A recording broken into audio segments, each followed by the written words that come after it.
Welcome to our comprehensive guide on how to edit a draft in X. Sometimes, you may want to make changes or add more content to your saved drafts. In this video, we'll walk you through the step-by-step process. Let's get started. Step 1.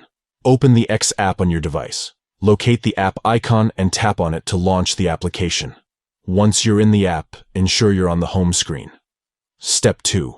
Look for the plus icon, usually located at the bottom center or top right corner of the screen. Tap on the plus icon to create a new post. Step 3. If you have previously saved drafts, you can access them by tapping on the Draft option, located at the top right side of the screen. This will bring up a list of your saved drafts. Step 4.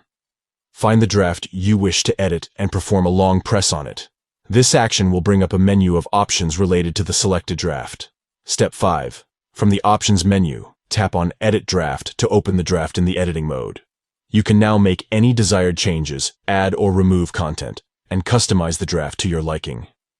By following these simple steps, you can easily edit drafts in X and ensure that your content is up to date and tailored to your preferences.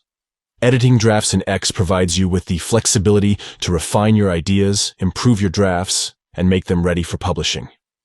Thank you for watching, and may your editing journey in X be seamless and productive.